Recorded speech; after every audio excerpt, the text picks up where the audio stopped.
Joël Audebert, bonjour. Bonjour. Vous publiez aux éditions de l'Homme Nouveau Le transhumanisme, aboutissement de la révolution anthropologique, un livre dans lequel vous avez voulu aborder le thème du transhumanisme sous un angle politique. Pourquoi cet angle? Un certain nombre d'auteurs ont déjà abordé la question des sources intellectuelles du transhumanisme. Or, il me semble que cette théorie transhumanisme est justement avant tout un phénomène intellectuel, idéologique. Le transhumanisme, vous l'inscrivez dans une tradition. À quoi remonte le transhumanisme pour vous? Alors, le transhumanisme n'est effectivement pas du tout une idée nouvelle. Ce qu'il y a de nouveau, ce sont les procédés de réalisation d'une idée ancienne. Alors, quand je dis ancienne, il faut remonter surtout à l'aube de la modernité, avec l'idée de faire de l'homme le maître de l'univers, à ceci près que cette volonté de maîtrise conduit au bout du compte à la disparition de l'homme. Mais effectivement, toute la première partie de cet ouvrage retrace à grands traits une sorte de filiation intellectuelle qui nous mène de Bacon jusqu'à l'époque contemporaine, en passant par les Lumières, le scientisme du 19e siècle, et plus particulièrement l'eugénisme et l'évolutionnisme. Vous avez voulu voir dans le transhumanisme, en tout cas vous y découvrez une idéologie totalitaire.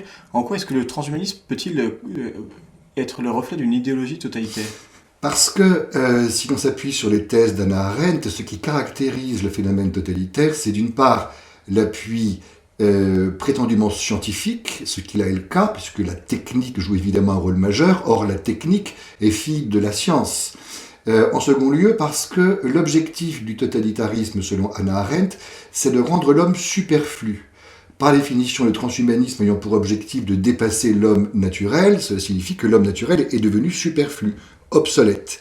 L'autre élément, le troisième élément très important, c'est que toutes les idéologies qui ont conduit à la mise en place de systèmes totalitaires prétendaient, au nom d'une utopie, réaliser un homme nouveau, et cette utopie de l'homme nouveau servait en fait à justifier un système de liquidation. Le propre du totalitarisme, c'est la liquidation, une liquidation permanente. Aujourd'hui, on peut considérer que le transhumanisme, au nom d'un homme parfait, d'un homme dont la perfectibilité est absolue, donne une justification à la liquidation, en commençant par les plus faibles, ce que l'on voit déjà aujourd'hui, Jean-Marie Le Mennet l'a très bien montré, avec les trisomiques.